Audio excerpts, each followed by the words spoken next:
meu grupo e eu vamos apresentar agora uma videoaula para vocês relacionada à cultura de massas. Aproveitem o vídeo, não se esqueçam de curtir e compartilhar o nosso vídeo e se inscrever na página do canal para fortalecer. Eu sou o Mário e eu vou falar um pouquinho para vocês sobre cultura e vida social. Bom, por sua importância e porque ela atravessa todas as práticas humanas, a palavra cultura tem vários significados. A sua origem é do latim, que significa ação de tratar, cuidar e venerar. A sua definição na agricultura. Com tudo isso, até sua definição sociológica. As definições são que as experiências cotidianas nos ensinou a usar o termo cultura para provar o lugar social de uma pessoa ou grupos, que podemos classificar hoje como base de estudos, como pessoas se comportam, tipos de roupa, personalidades e entre outras coisas. É comum que a gente escuta que determinada pessoa ou grupo social não tem cultura ou tem muita cultura. A palavra cultura, assim entendida, é um sinônimo de educação, mas a cultura também tem sido motivo para discriminação, pois pessoas e grupos são julgados muitos ou poucos, positivos ou negativos, em diversas vezes. O conceito de cultura. A cultura é um conjunto de formas e expressões caracterizando no tempo de uma determinada sociedade. Pelo conjunto de formas e expressões, entende incluir os costumes, como crenças, práticas comuns, regras, normas, códigos, vestimentas, religiões, rituais e maneiras de que predominam a maioria das pessoas que têm o costume. Bom, eu vou falar um pouquinho sobre antropologia como na ciência. A antropologia é uma ciência estudada de toda a diversidade de culturas e sociedades existentes em todo o mundo. Conhecer um pouco sobre o etnocentrismo e o relativismo cultural. Imagine que você está em um lugar extremamente diferente de onde você vive. Uma sociedade com hábitos diferentes, culturas diferentes, crenças diferentes que você não compartilha, como comida, artesanato, danças, jeito de falar, de se vestir e etc. Vamos imaginar que alguns desses costumes e crenças dão um nó na sua cabeça e entram em confronto com o que você acredita. Você pode se perguntar, como essas pessoas vivem assim? Ou pode afirmar, esse tipo de sociedade é ultrapassada. E sem aspectos culturais diferentes dos nossos, é comum para a maioria das pessoas. No entanto, quando esse estranhamento se transforma em um repúdio e na afirmação de que a própria cultura pode ser superior a todas as demais, estamos diante de um comportamento denominado etnocêntrico. O etnocentrismo pode ser definido como a visão de mundo característica de quem considera sua cultura ou grupo superior aos demais. Essa visão forma um preconceito que pode gerar graves conflitos baseados em guerras de sua própria cultura. Como atitude, o etnocentrismo tem consequências práticas no nosso cotidiano. Situações como os ataques de imigrantes, estrangeiros, membros da própria sociedade que possuem alguma característica física ou prática cultural diferente são exemplos de como o etnocentrismo pode passar de uma ação de estranhamento a uma ação de violência. Quase todas as atividades cotidianas de um povo parecerão estranhas se forem analisadas apenas de um ponto de vista. Uma cerimônia religiosa faz sentido para os fiéis que praticam aquela religião. Tentar explicá-la de outra maneira pode levar a julgamentos e interpretações errôneas na medida em que os parâmetros utilizados são os de seu próprio grupo e não o do grupo analisado. E, como crítica à prática do etnocentrismo, a antropologia desenvolveu um princípio chamado relativismo cultural.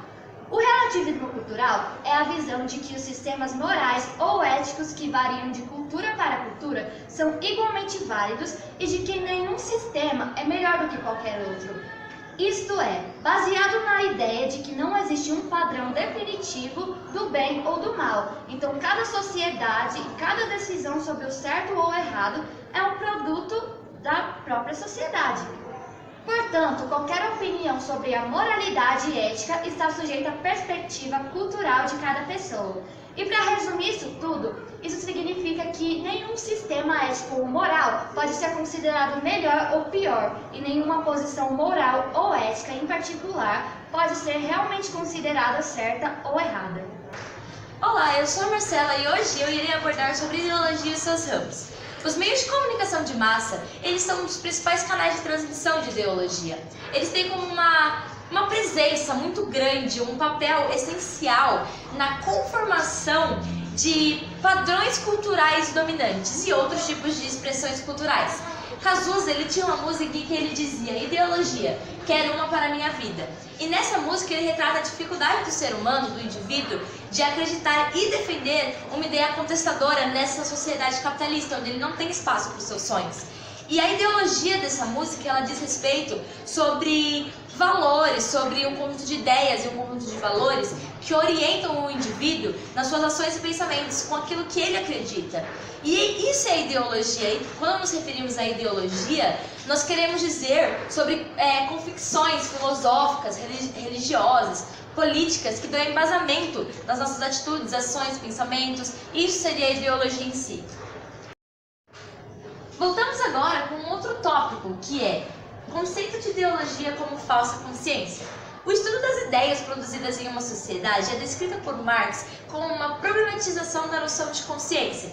Marx procurou demonstrar como ideias, representações da realidade, pensamentos e conceitos não são frutos espontâneos da consciência humana, mas sim reflexos ideológicos das relações sociais concretas entre seres humanos. Diferente de Marx, os filósofos alemães dos meados do século XIX explicam o processo histórico como o desenvolvimento da consciência coletiva, isto é, diziam que a realidade material refletia o constante aperfeiçoamento e evolução da consciência e da razão humana. E aí galerinha, tudo bem? Meu nome é Pedro e hoje eu vou falar um pouquinho sobre diferentes faces, cultura de massas, indústria cultural e escola de Frankfurt. As diferentes faces, antes de iniciarmos este tópico, é importante lembrar que cultura e produção humana não pode ser classificada em termos hierárquicos. Quando refletimos sobre a cultura como visão do mundo, é possível perceber as diferenças de faces. Assim, é plausível falar na existência de uma cultura popular e de uma cultura erudita. Culturas populares e culturas eruditas são nada mais nada menos do que, na popular, constituída de elementos culturais cuja origem está relacionada às classes dominadas ou populares. Já na erudita, são práticas e valores que tiveram origem nas classes predominantes. Cultura de massas e indústrias culturais. A cultura de massa, ou a cultura pop, é o produto realizado pela indústria cultural. Tem o intuito de atingir massas sociais, considerando massas em seu sentido de coesão e opacidade. Portanto, cultura de massas é o meio e o fim pelo qual se submetem as mais variadas expressões culturais a um ideal comum e homogêneo.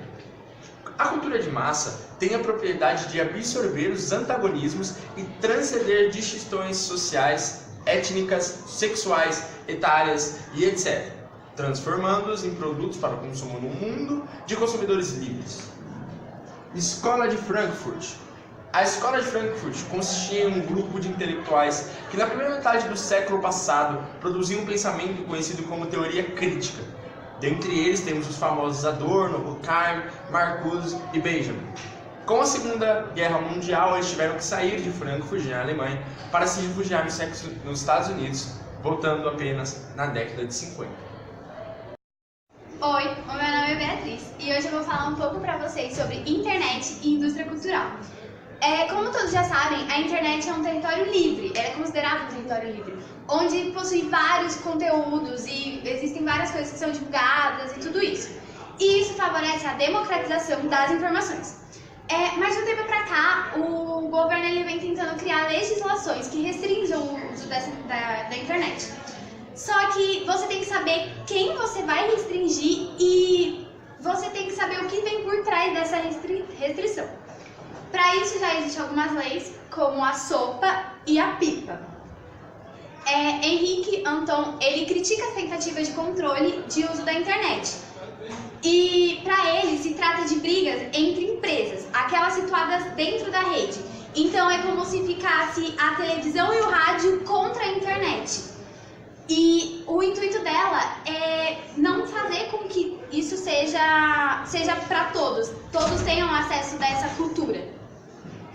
Cultura, identidade, rede de fluxos no século XXI. Ao longo da vida, o indivíduo estabelece contato com diferentes elementos que compõem a cultura na qual estão inseridos.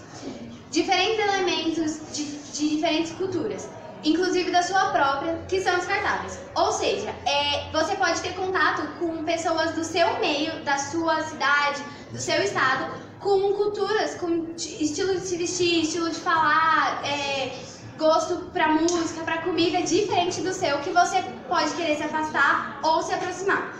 Isso vai definir a sua identidade social, que é o reconhecimento por parte dos indivíduos.